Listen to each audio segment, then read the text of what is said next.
Hi there, Frank Flegg here, founder of Ethical Property Partners. So today I'm going to talk to you about one of my favourite financing strategies, and that is vendor finance. One of the biggest things that I hear from prospective clients and new members that are doing our 4-month trial is, am I eligible for a mortgage? How hard are mortgages to get? What kind of an interest rate can I expect? How do I find a deposit to buy a property? In fact, I was talking to a client of mine, a partner down in London, who wants to buy her 2-bedroom flat at the moment. Now, the flat is worth about £900,000. She can only afford a mortgage of about £200,000 if she buys it in her personal name, and on a buy-to-let, you can only get a mortgage of about £500,000. So that property is really hard for her to buy. If she buys it in her own name and lives in it, then she needs £700,000 deposit because of her income. That's what's holding the personal mortgage back. And if she buys it on a buy-to-let mortgage and lets it out, then because the rent isn't sufficiently high enough for the value of the property, she can only borrow about £500,000, so she needs a £400,000 deposit. So you'd think, SPI thinking at least, sophisticated property investing, leave that one well alone. But that's not the case. When we're structuring deals, we have to look at all the strategies.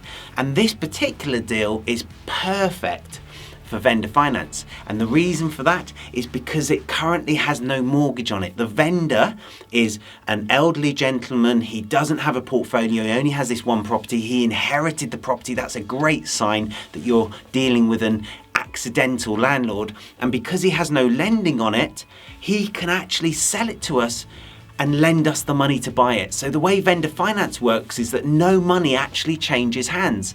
So that £900,000 property transfers from the vendor into my client's name. So she becomes the owner of it, or her special purpose vehicle or SPV limited company becomes the owner of the property, and the vendor becomes the mortgage lender. So he gets a first charge on the property for £900,000 and she becomes the legal owner of the property. It's a brilliant way of securing property, building a portfolio without actually having to put any money in at all or go and get any kind of lending. So if you've got a poor credit record and you can't actually access mainstream lending, then vendor finance is a brilliant solution.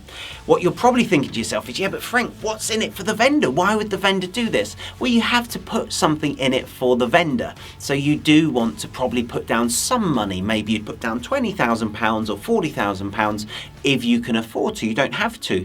The rent on this property is about £2,500 a month. We've suggested that she pays a bit more to the landlord each month. Maybe she pays £3,000 or £3,500. Also, she'll want to take over the maintenance of the property. That will give him some reassurance. And what we're going to do on this particular one, what we're offering to the vendor, is a 10-year period. So he will receive those payments for 10 years. Now, an element of that will normally be interest. Maybe £2,500 a month is the interest.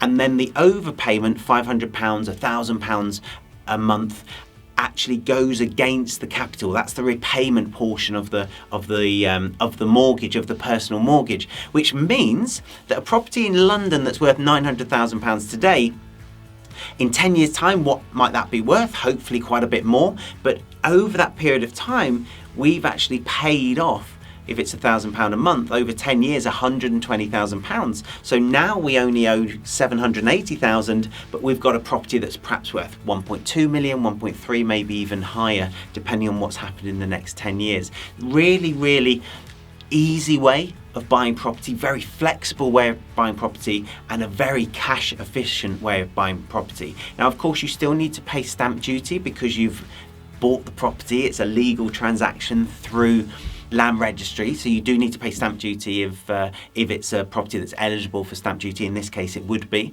And also, you need to be aware that if you're paying above market rent to the vendor, you want that to cash flow. You don't want to have to be putting your hand in your pocket to pay the mortgage.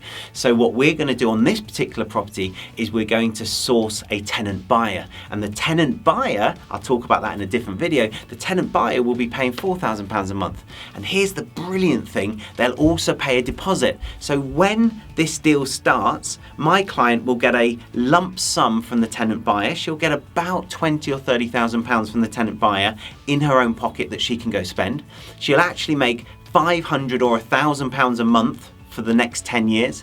And we've worked out at the end of it, when the tenant buyer completes and the vendor completes, so when the actual transaction, when the loans are paid off, she'll make another £265,000. So with a tenant buyer strategy, especially when you combine it with a vendor finance strategy, it can be a phenomenal way of structuring a deal. If you'd like to know more about how these strategies work, how they fit together to make brilliant deals that don't require loads of your money, that don't require loads of loans and loads of your own cash, then click the subscribe button, hit the notification bell so you'll know each and every time an episode from me comes out, and I will see you in our next episode. In the meantime, happy investing.